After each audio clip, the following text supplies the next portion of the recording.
Reštaurácie sú nuda. To sme si s Ivon povedali pri pohári vína na začiatku roku 2013. Čo keby sme celý zážitok z bežných reštaurácií postavili na hlavu? Hostia nás musia presvedčiť, aby sme ich pozvali, netušia, kde budú večerať a nepoznajú ani len menu. Vedia iba meno šéf-kuchára. Pár týždňov na to sme už ladili koncept a namočili do toho našich kamarátov vrátane Petra Heneša, ktorý sa stal našim dvorným šéf-kuchárom a neskôr biznis partnerom. A 35.2013 prebehol historicky prvý Forbidden Taste pop-up. 30 hostí zažilo degustačnú večeru v opustenej trafostanici. Vlak sa rozbehol a my sme boli doslova posadnutí hľadaním nových lokalít a nápadov. Čo tak večera v strede skateparku, kde by hral jazz? Alebo pop-up v obchode s dizajnovým nábytkom? Večera na pódiu divadla by bola tiež celkom úlet. Ešte stále to však bol len hobby projekt. Pop-upy sme organizovali raz za pár mesiacov, no naši hostia nás začali bombardovať. Chceli byť súkromný event pre zamestnancov, pre VIP klientov, pre novinárov. A tak sme sa rozhodli. Ivon dala výpoveď v práci, aby sa mohla naplno venovať novému projektu Forbidden Taste First Class. Gastronomické zážitky na mieru. Povedali sme si, ak klienti budú rešpektovať pravidlá Forbidden Taste, prečo nie? A rešpektovali. Takmer nikdy jedlo neservírujeme na tanieroch. Používame všetko možné. Kachličky, drevá, lupy, panvičky, platne, kokosy, kôru, rozrezané fľaše, ale aj zubné kefky, na ktoré hosťom servírujeme dezert. Welcome drink si flakónom musíte streknúť do úst, alebo ho dostanete v injekčnej striekačke. Polievku vám naservírujeme z krhly, alebo si ju sami musíte zložiť. A našim signature chodom sa stalo Sweet Tattoo. Šéf-kuchár vám tetuje dezert priamo na ruku. Už samotný príchod je zážitok. Na dohodnutom mieste vás čakajú herci. Tí vám dávajú ďalšie indície, ako sa dostať na Forbidden Taste. A keď ste na lokalite, tak vás neustále prekvapujeme. Napríklad pri vašom stole sa jeden z hostí z ničoho nič postaví a začne spievať.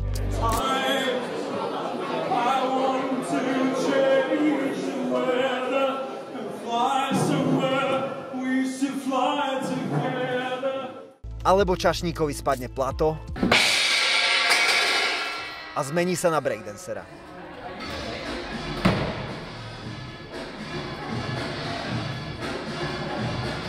Alebo sa pri servírovaní dezertu vypne hudba a 15 čašníkov začne flashmob. Alebo zhasne svetlo a hostia v úplnej tme jedia podsvietený chod. Prekvapovali sme aj v uliciach Prahy. Náhodným ľuďom sme servírovali jedlo a skrytou kamerou točili ich reakcie. Někde se objevil člověk. Restaurace jsou ľudia. A už vám niekedy niekto servíroval čas? V trávovom labyrinte? Priamo na hodiny?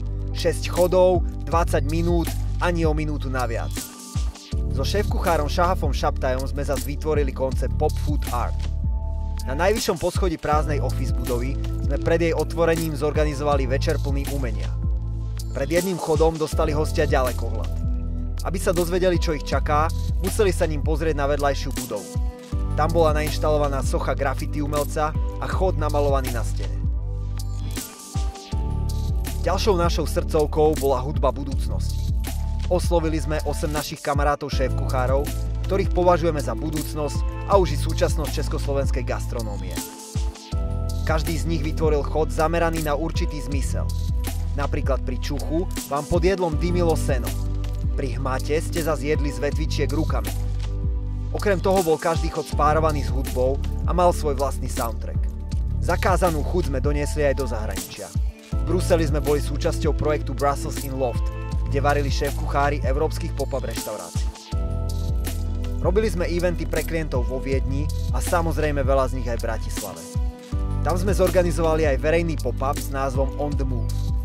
Ešte neotvorenej tréningovej hale pre extrémne športy sme spravili večeru plnú pohybu a prekvapení. Verejné Forbidden Taste pop-upy mali aj dobročinný rozmer. Všetci sme na nich pracovali zadarmo, zo zisku a vďaka partnerom sme priniesli zakázanú chuť ľuďom, ktorí si kvalitné potraviny nemohli dovoliť. Armáda spásy, Food Revolution Day, deti zo sociálne slabších rodín na východe Slovenska. Na rok a pol sa našim domovom stal Forbidden Spot. Vytvorili sme spolu s Live Spornom miesto, kde kde sa dialo množstvo akcií a samozrejme aj eventov pod hlavičkou Forbidden Taste. A aj médiá nás mali radi. Písali o nás české, slovenské, ale i rôzne zahraničné médiá. Yvonne sa ako CEO Forbidden Taste dostala aj do výberu 30 po 30 a dokonca aj na obálku Forbes magazínu. A prečo hovoríme o Forbidden Taste celý čas v minulom čase? Podarilo sa nám spraviť 227 eventov a priniesť rôznu formu Forbidden Taste Experience viac než 15 000 hosťov. Je čas posunúť sa. Ktorým smerom? Ako vidíte, máme radi prekvapenia a tajomstvá. Takže asi tušíte, že momentálne viac neprezradíme. No Forbidden Taste, ako ho poznáte, sa už nezopakuje. Bola to jazda, ale nebojte sa, nielen reštaurácie sú nuda.